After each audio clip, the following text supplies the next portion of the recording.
Hello, hello, hello, lovely, lovely, lovely humans. Hello, hello, hello, hello, hello, hello, hello, hello.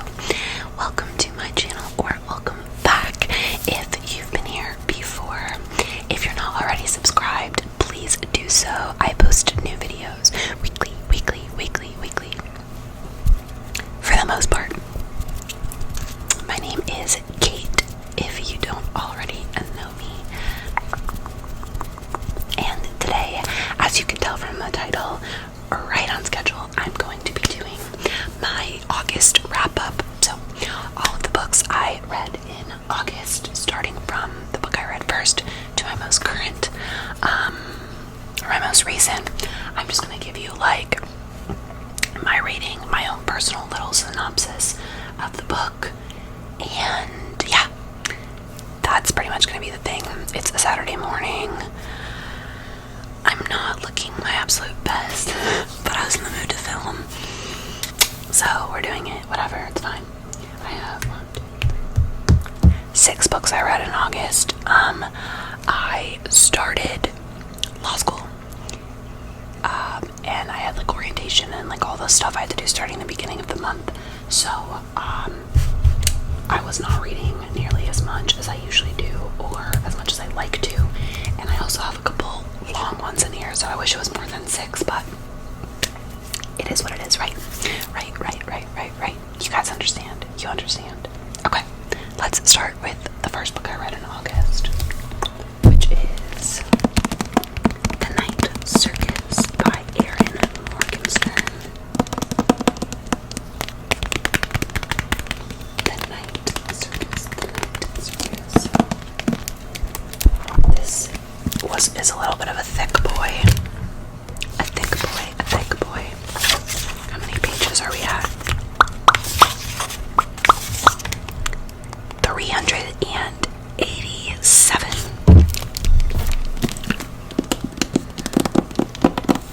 Anyways, okay. So, again, this was the one I read the longest ago. So, I'm not like super fresh. But, The Night Circus, okay. So, this book is like more like a fantasy, magical realism. No, I guess it's just fantasy. Anyways, it's basically about a circus that kind of just shows up in the middle of the night in a small town. Like all of a sudden, it's only open at night. And basically, yeah, it's magic. It's not just a regular circus. It's like real magic. And basically, there's this like competition element that the person that formed the circus did so for the sake of like a competition between 2 young people that have magical powers.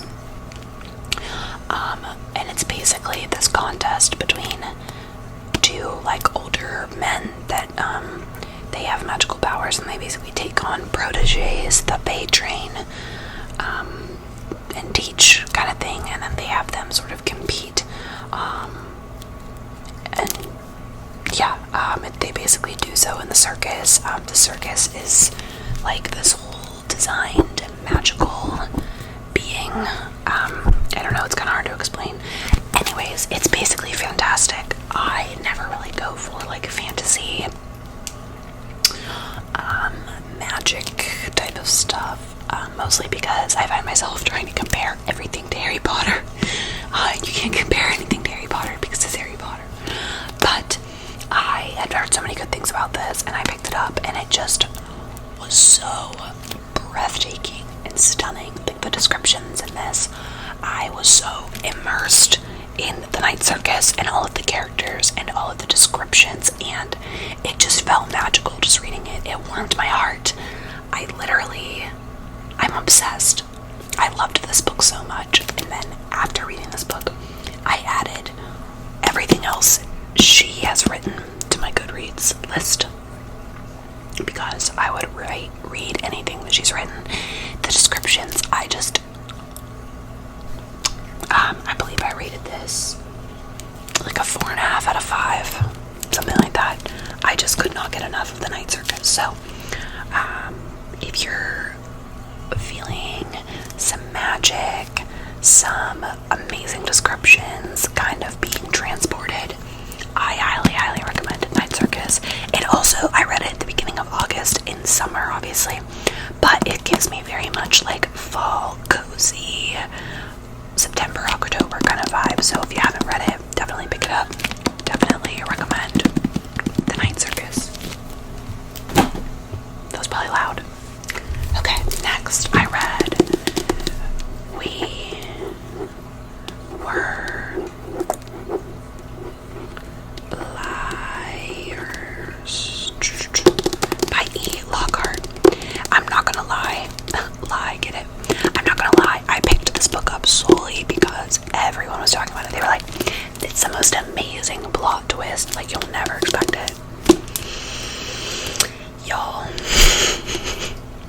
let me tell you what it's about real quick, and then I'll get into why this book was not for me. So, this basically follows a family, a very rich family of like cousins. It's one of those where like they all live like separately, but then during the summers they go to this like island. Their family has homes there, and it's like all of the cousins, they have that like all those summers together. So it's like a summer vacation thing. But basically, we know there's one summer where like something bad happens, and one of the cousins, or one of the liars, gets some sort of like brain injury. There's some sort of trauma, and she can't remember what happened during that summer, and like no one will tell her. So basically follows her and all of the cousins, and are trying to kind of piece together what happened that summer. And everybody's talking, I'm sure you've heard of it, like it's all over BookTube, Book Talk. Everybody's like, you'll never guess the twist. Y'all, maybe it's because I was expecting there to be a twist from everyone talking about it, but like, I knew. And I was literally so disappointed. I found myself at the end being like, oh, that's it. Like, I don't know, I expected it to be like just more intense, I think, than it was. I mean, I enjoyed it. It's like 230 pages or something. It's a quick read if you want to check it out. I mean, the writing was fine. I don't know. I just don't feel like it was like a groundbreaking story. I was just kind of like, oh, I rated it a 3 out of 5. It was fine. I won't read it again. If you like young adult kind of mystery vibes, or like it goes into a lot about their family. They're like dysfunctional kind of family. The family dynamic's interesting. I liked that, but I wouldn't recommend it. But I'm in the minority because it seems like everyone loves this book. So if you want to check it out, definitely check it out. I just wasn't obsessed. So that's We Were Liars. Okay. Next I read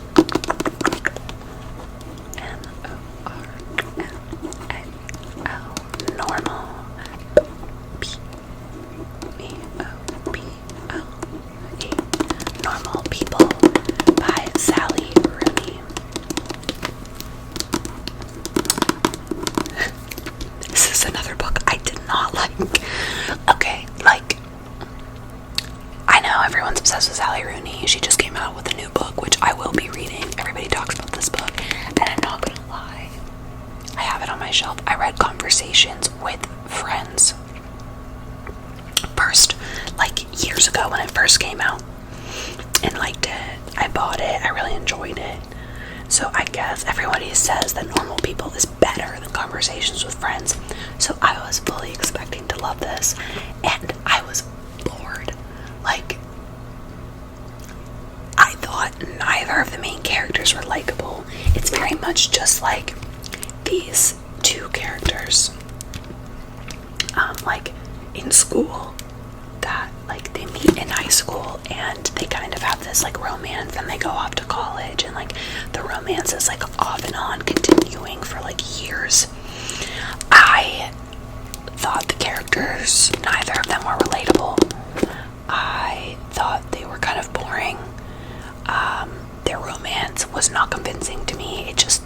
for me. Like, Sally Rooney's writing is fantastic. There's no debating that. I just was not a fan of this particular story. Again, loved Conversations with Friends. This one didn't do it for me. I really wanted to love it. I think I gave this one either 2 or 3 out of 5 stars again. Similar to We Were Liars. Like, it was fine, but it's hard when you read a book that has so much hype around it because you're expecting it to be like fantastic, and then anything short of that, you're just like, oh. So, if you like Sally Rooney and you haven't read it, then like read it. But I think most people read this one first. You know, again, I'll be reading her new book. I can't think of what it's called off the top of my head, but like I'll read it and I might like it. I just didn't really love this. Okay, next, I read Ready Player One by Ernest Cline. Holy shit, I loved this book. Like, first of all, let me start by saying 5 out of 5 stars. This is probably one of my new favorite books of all time by Ernest Cline. Okay, so if you don't know what this book is about,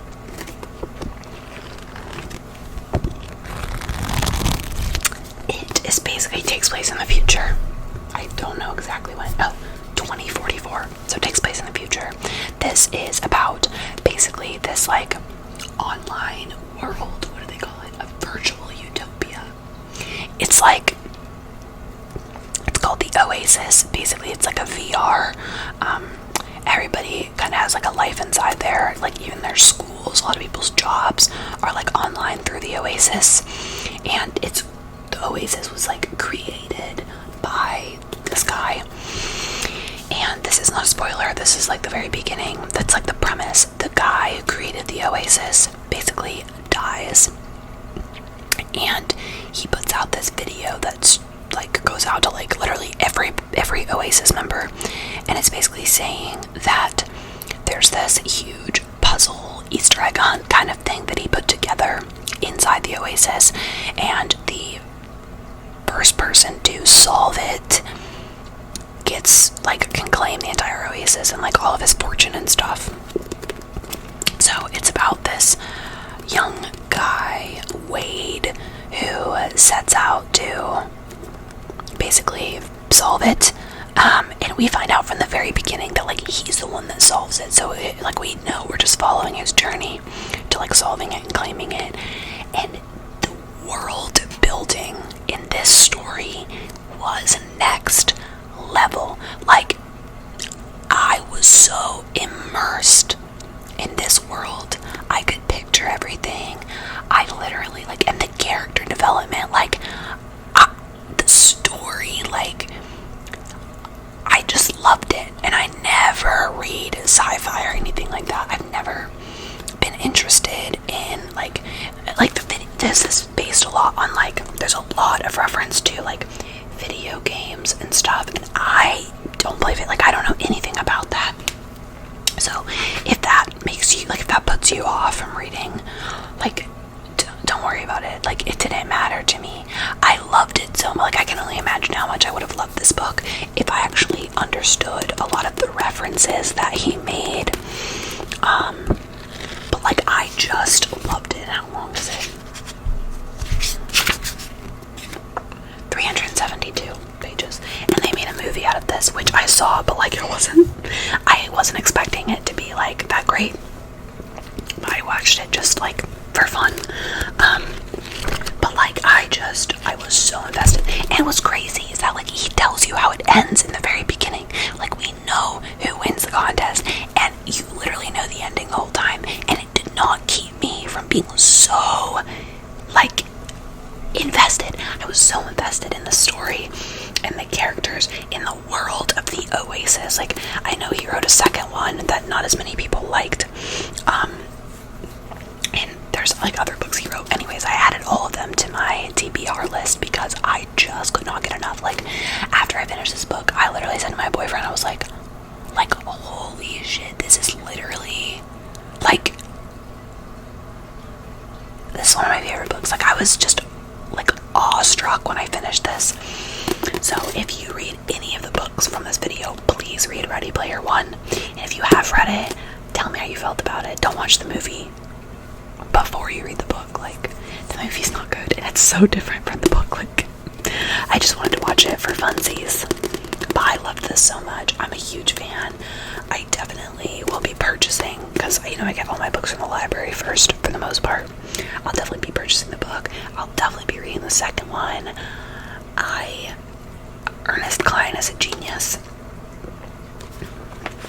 And this is his first novel, which is crazy, because it was just, again, the world building. Like, I was right there.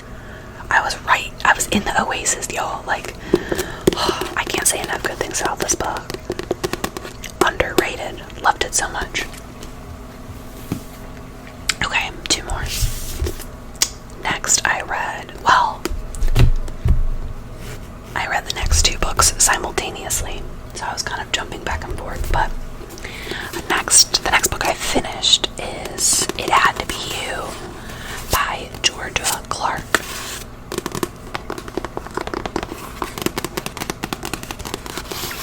As I'm sure you can tell from the cover, this is a romance. It's basically one of those where, like, it jumps between perspectives of different characters each chapter. So if you like that, I usually like that.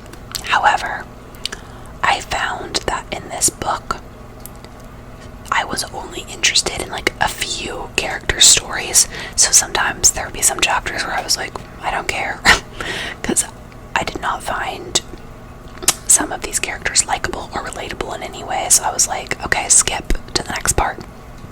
But basically, this book is about a wedding planner. And this, again, I'm not saying any spoilers. All this happens in like the very beginning, or like, I think it's like literally in the summary on the book. But it's about a wedding planner, and her husband own a wedding planning business together. And he dies. The husband dies at the very beginning. And basically we find out that the husband left his half of the business, like in his will, to his mistress, who his wife didn't even know about. So his mistress now has claim to his half of the wedding planning business, and she basically has to like partner up with the wife to help her run the wedding planning business. And it's pretty crazy. And then there's all these like sub stories of all the people they work with, like the different vendors. Like there's storylines about like the florists, one of the wedding singers, the wedding band, like, you know what I mean? They all kind of know each other and go together. And like, this book was fine. Again, I think I rated it 2 or 3 stars. I think 2. It was like, the romance portions felt kind of rushed, and there felt to be a lot of storylines that I felt were unnecessary, and I was like, does anyone care about this storyline? Maybe it's just me. There were 5 different like romance type storylines, and the thing that makes it hard when you do multiple storylines in a romance is you don't have that build up. You know what I mean? Like, you don't have time to do the build up for 5 different stories. So there was just, I felt like everything moved too quick for me to be attached and invested in the romances, if that makes sense. But people like this book. Like, I've heard good things about it, so maybe that was just me. But I was just sort of like, I wasn't loving it. Like, I wasn't like dying to finish it and find out what happened. I felt that I didn't really care that much what happened to each of the characters. So for me, this is a pass. Again, I think 2 out of 5 stars. I probably won't read anything else by her.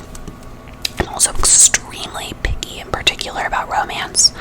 Extremely picky in particular. So I'm going to go on a romance break for a while, because there was like the romance element of Normal People,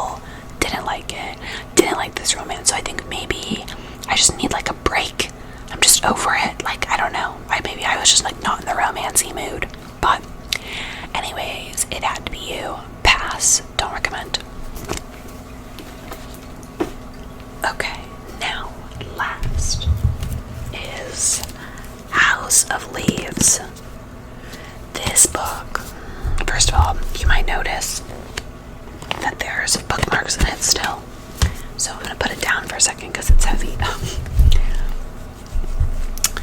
So, if for anybody that's read House of Leaves, there's 2 bookmarks in it because my boyfriend and I were reading it at the same time.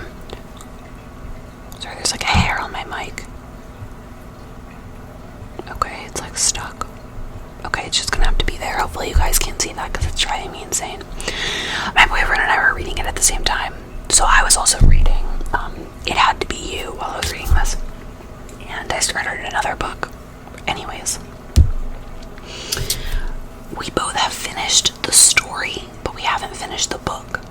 So, The House of Leaves, it's hard to even explain what it's about. It's about a film.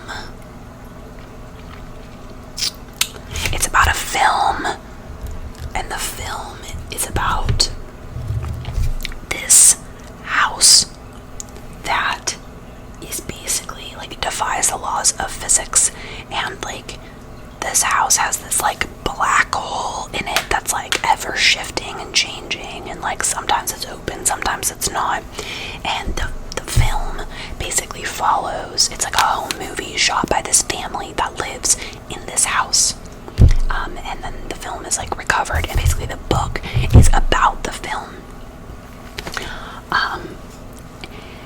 The reason I read this book is because it was described by, oh my gosh, I can't think of the YouTuber. I can picture her face. I'll link her channel below or put it up on the screen if I remember. She described it as the most disturbing and uncomfortable book she's ever read. So I was like, I have to read it because I love that stuff. Like she didn't really describe it. She was just like, this is the most disturbing book I've ever read. So if you want to be deeply disturbed, go read this book. So I was like, perfect, gotta have it. And as you know, I get pretty much everything from the library before I read it. Or yeah, I get everything from the library, and then once I've read it, if I like it, I buy it. However, my boyfriend and I were in a bookstore and we saw this book, and it's like the layout of it, it's like very strange. Do you see what I'm saying? And he was like, I want to read this, but like I want to buy it. Like I don't want to get this from the library. Like let's buy this book because it's so like weird. Like the way it's written, and there's like pictures in it and stuff. And he was like, let's just buy this. So we bought it. And here's what I will say. This book felt so long and convoluted, and I honestly lost interest halfway through. I powered through because I wanted to finish the story, and I'd heard so many good things about it, and like my boyfriend loved it, so we had very different opinions. And the reason I say we finished the story but not the book is because there's like a whole appendix that is like background information. It's got photos. It's like the story's over, but it's just sort of like all of this appendix type stuff that I'm slowly making my way through, because obviously it was included for a reason. But like, to me, this book took me weeks to read. Like, I was always like picking it up, putting it down. It was just like really intense and like dense and just like a mind fuck, to be honest. So like I don't know if I would recommend it. It is really disturbing. Like the whole time you're reading, you're like, what the hell is going on right now? Like you're literally like, there were definitely some parts I was reading and I was like, what is this? It's definitely really creepy. It's definitely like October or September, like spooky season kind of vibes. Again, I didn't love it. I kind of was like, this was unnecessary, like, but my boyfriend loved it. Okay, so my phone died right at the end of filming, and I just want to like do like a little outro really quick without my microphone, so the audio here is going to be like super lo-fi, but I have to leave